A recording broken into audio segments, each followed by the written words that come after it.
Alright, so this is learning target 2, express very large or very small numbers using scientific notation.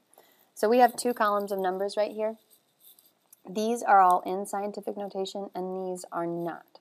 Notice most of them have exponents, most of them have tens.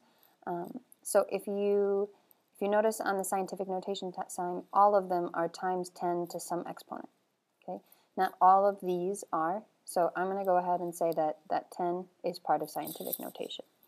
Okay, then the other thing I notice is these are times 10, and this one's times 10, and this one times 10. So what's the difference between these three and the scientific notation numbers? What I'm noticing over here is that in front of the decimal, there's only one digit. And over here, in front of the decimal, there's 2, 2, and then a number with an exponent. So that would be 4 times 4, that would be 16. Okay, so those are the things that qualify as scientific notation.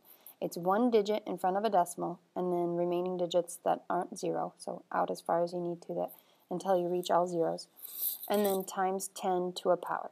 And the power,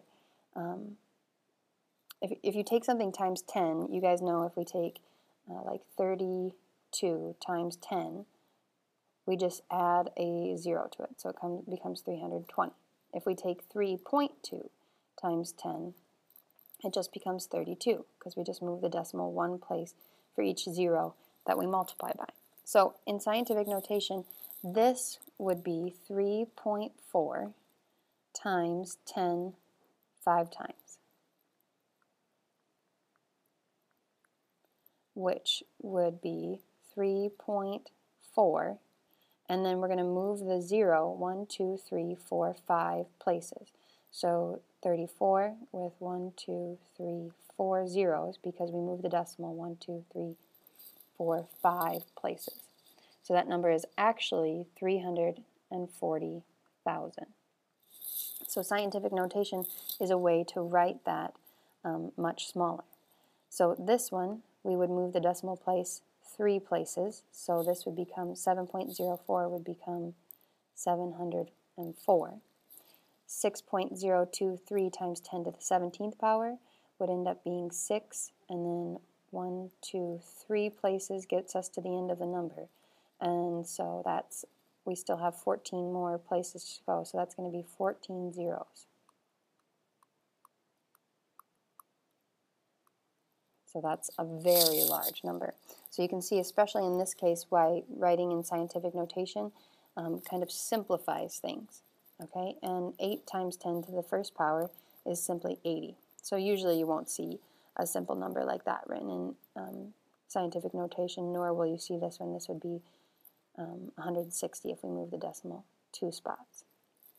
Okay, so why don't we practice first here by writing these in scientific notation, writing the ones that we can. So the first one, 27 times 10 to the 4th, it's really close. All we need to do here is take it and make it 2.7. And since we move the decimal backwards one place, we're actually going to add to this exponent. So that's taking it times 10 one more time. So we'll be taking it times 10 5 times. Here, we want to move the decimal 1, 2, 3, 4, 5, 6, 7, 8 times. And then we'd have 1.2 times 10 to the 8th power. All right. Here we again need the decimal to just go one more place to the left. So this would be 4.2682 times 10 to the 30th. Okay. We're not going to do this one because it's not in the power of 10. And over here, this would be 16 times 10 to the 2nd power. But in scientific notation, it would be 1.6 times 10 to the 3rd power. Okay, so for practice, we're asked to classify each of these numbers as scientific or not, and if not, tell why we think so.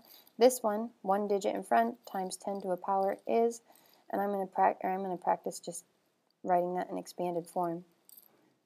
We would move this 3 places. That would be 4,700 would actually be that number. So yes, it was. This one is not in scientific notation because there's 2 digits in front of the decimal. The decimal's right here. So if we move it one place, let's write it in scientific notation. It would be 3.2 times 10 to the 6th power, since we moved it that way.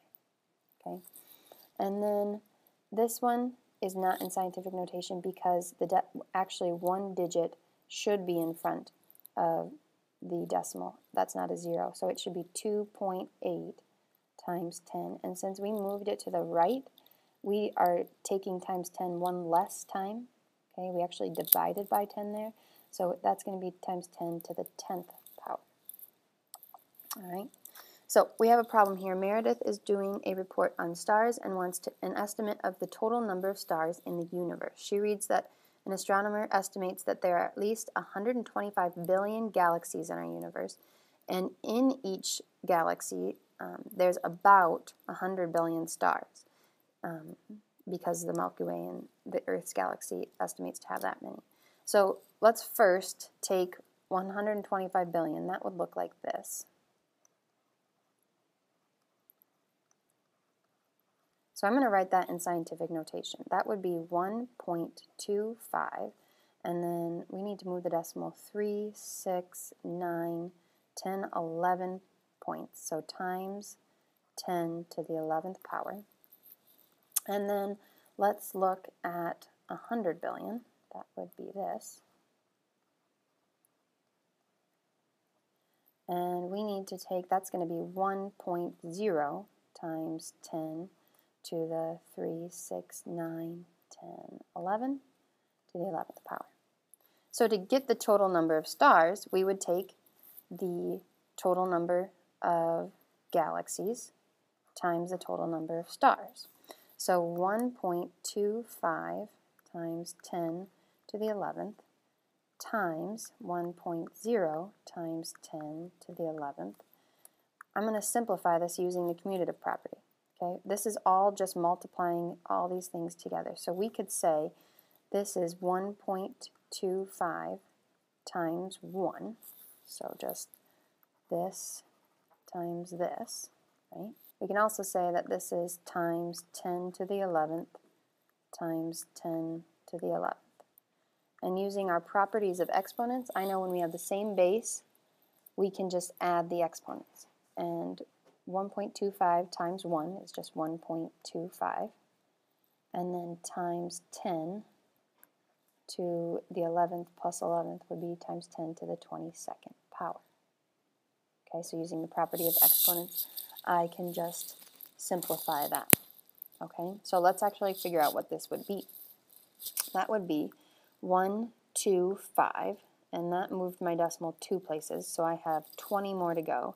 So with 20 zeros, 1, 2, 3, 4, 5, 6, 7, 8, 9, 10, 11, 12, 13, 14, 15, 16, 17, 18, 19, 20. So that would be a very, very large number. I'm going to look it up on Wolfram Alpha and see what it would be. Turns out that number, 1.25, like we had, times 10 to the 20th power, is 12 sextillion, or 12,000 billion. That's a very big number.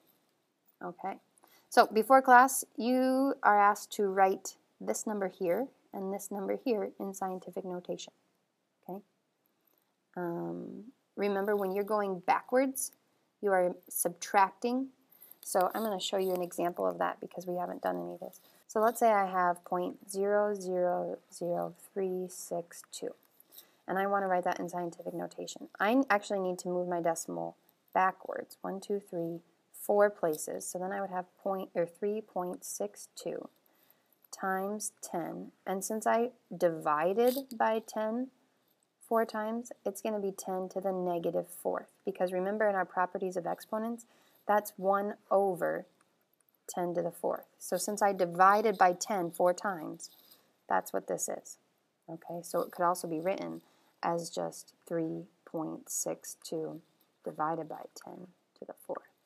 But this is the correct way to write scientific notation. So use that when solving for that problem.